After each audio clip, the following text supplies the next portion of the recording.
Esta es La Bestia, el tren al que los migrantes centroamericanos se suben para atravesar el país en su intento por llegar a los Estados Unidos y encontrar una mejor calidad de vida. Yo tomé esta foto. La Bestia pasa justo frente a la casa del migrante en Atitalaquia, municipio perteneciente a la zona metropolitana de Tula de Allende en el estado de Hidalgo. Hoy quiero enseñarles cómo funciona. Bienvenidos al tour de la casa del migrante. Esta pequeña edificación es administrada de manera 100% independiente de instituciones gubernamentales y brinda atención a cualquier persona migrante que solicite sus servicios, completamente gratis. Hasta hace unos años, las condiciones de este lugar eran un tanto precarias, pero ahora es administrada por un cura jesuita que está en servicio de tiempo completo y las instalaciones se ven mucho mejores. El primero de los servicios que ofrecen es una llamada telefónica de 3 minutos a su destino o a su hogar para informar que se encuentran con bien. El siguiente es una enfermería, donde les hacen una revisión general de salud y en caso de ser necesario, les proveen medicinas y primeros auxilios. Una enfermera atiende diariamente. Cuentan con una pequeña bodega de ropa muy bien organizada, donde pueden ofrecer un cambio desde zapatos hasta chamarras, tanto para adultos como para niños. De hecho, la intención de mi visita era donar un montón de ropa que yo ya no necesitaba. Ahí está lo que llevé. Y aunque parezca suficiente, toda esta ropa se va tan rápido como llega. Tienen regaderas y baños donde se pueden asear y una cocina a la cual asiste un grupo de 4 mujeres cada jueves desde hace 6 años. Ellas viajan desde Tula para cocinarle a todas las personas que llegan en busca de una comida. Dejan suficientes guisados preparados para guardar por algunos días y también comida lista para emplatar.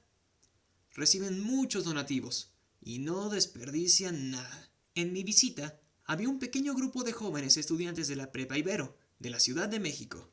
Parte de su formación implica que tengan experiencias de este tipo. También estaba ahí Ociel, un migrante que estaba en proceso de retorno asistido a su país de origen, con ayuda de la Organización Internacional de Migrantes. No solo quienes van rumbo a Estados Unidos reciben apoyo, también quienes han sido deportados.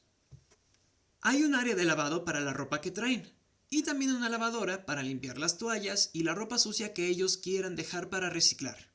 En el segundo piso tienen los dormitorios, un cuarto dedicado al cuidador de noche y 3 más designados para comunidades específicas.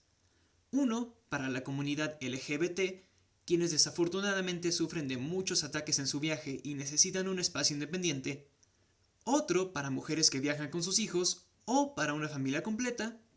Y por último, uno dedicado a varones exclusivamente.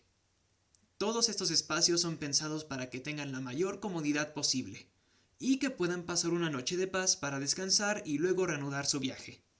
Cuando llegamos al dormitorio de varones, el padre nos dio una explicación muy larga respecto al funcionamiento y la remodelación de esas instalaciones. Él llegó a través del servicio jesuita a migrantes, y con ello consiguieron las conexiones necesarias para recibir donaciones. Las camas fueron donadas por Entre Culturas, una asociación española de jesuitas. La casa completa fue remodelada por la Cruz Roja Internacional. La ropa de cama la donó Cáritas Francia. Poco a poco fueron consiguiendo ayuda de asociaciones independientes. Se preguntarán si el gobierno llegó a proveer algo a este proyecto. La respuesta es más o menos. No mucho, salvo que estén en campaña y quieran llevar algo para tomarse la foto y luego nunca volver. Este tipo de lugares sobreviven por las manos de las personas y sus donaciones. Es variable la cantidad de migrantes que llegan diariamente. Pueden ser desde 4 a 12. Pero siempre hay necesidad de instalaciones así. Nos comentó que las nuevas políticas no han ayudado mucho a reducir el flujo de personas que entran por la frontera sur. Solo han desviado las rutas que solían tomar para evitar los retenes. Pero las condiciones inhumanas que los orillan a tomar esta decisión de viajar seguirán ahí, y eso ninguna legislación lo va a cambiar. Quería compartirles este video para mostrarles un lado más humano del que solemos encontrar en las noticias. Es muy fácil odiar a estas personas porque, entre comillas, nos invaden.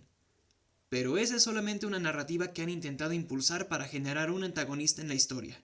Y créanme, los antagonistas no son ellos. Ellos solo buscan lo mejor para sus familias y sueñan con una mejor calidad de vida. Es muy difícil que se queden en México. Muy pocos tienen el propósito de establecerse aquí y buscar un trabajo.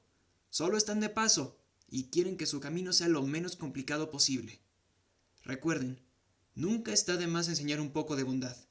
Espero que este video les ayude a ver que un poco de ayuda puede generar un mundo de diferencia para algunas personas. La gratitud que ellos te expresan es inigualable, y cuando visitas estos lugares, sales con ganas de ayudar más y más. Inténtalo. Necesitamos más manos ayudando. Damn, son. Yep.